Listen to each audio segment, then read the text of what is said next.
Hi നമസ്കാരം. നമുക്ക് മാങ്ങാക്കാളൻ ഉണ്ടാക്കാം. മാങ്ങാക്കാളൻ ഉണ്ടാക്കാൻ ആവശ്യമായ സാധനങ്ങൾ: മാങ്ങ ചെറുതായി മുറിച്ചത്, 3 പച്ചമുളക്, ഉലുവ വറുത്ത് പൊടിച്ചത്, തേങ്ങ അരച്ചതിൽ അതിന് കൂടെ നമ്മളൊരു ചെറിയ കഷ്ണം ഇഞ്ചിയും ഒരല്പം ജീരകവും ചേർത്ത് അരച്ചതാണ്. ഇനി നമുക്കിതെങ്ങനെ പ്രിപ്പയർ ചെയ്യാൻ നോക്കാം. ആദ്യം തന്നെ മാങ്ങയും പച്ചമുളകും നമുക്കൊരു പാത്രത്തിലേക്ക് ഇടാം. ഇനി അതിനകത്തേക്ക് അല്പം മഞ്ഞൾപ്പൊടി ഇടാം. ചെറിയ ഒരു സ്പൂണിന് മഞ്ഞൾപ്പൊടി ഇട്ടിട്ടുണ്ട്. കൂടെ നമുക്കല്പം മുളക് പൊടി കൂടെ ഇടാം. മുളക് പൊടി വളരെ കുറവ് മതി, 1/2 സ്പൂൺ മതി. ഇനി ഉപ്പും ചേർക്കാം. ഇനി ആവശ്യത്തിന് വെള്ളം ഒഴിച്ച് നമുക്കിത് വേവിച്ചെടുക്കാം.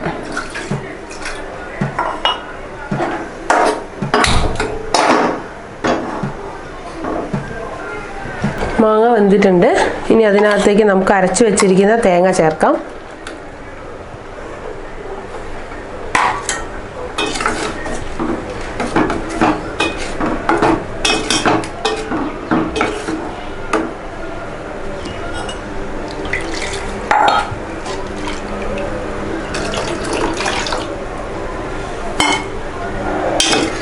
മാങ്ങാക്കാളൻ എന്ന് പറയുമ്പോൾ ഒരു നേർത്ത കറിയായിരിക്കും. അപ്പോൾ ആവശ്യത്തിന് നമുക്ക് തേങ്ങ അരച്ച് ചേർക്കുന്നതിൻ്റെ കൂടെ വെള്ളം കൂടെ ചേർക്കാവുന്നതാണ്. ഇനി ഇത് നന്നായി തിളപ്പിച്ചെടുക്കുക. ഒരല്പം കറിവേപ്പില നമുക്കിതിനകത്തേക്ക് ചേർക്കാം.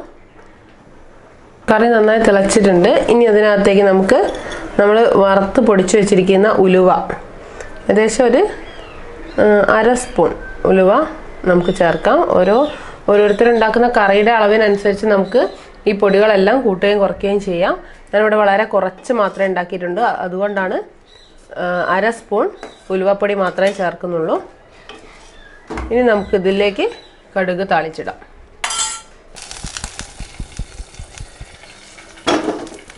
കടുക് താളിക്കുന്നതിനോടൊപ്പം തന്നെ 2 വറ്റൽമുളകും ഒരല്പം കറിവേപ്പില കൂടി നമുക്കതിനകത്തേക്ക് ഇടാം.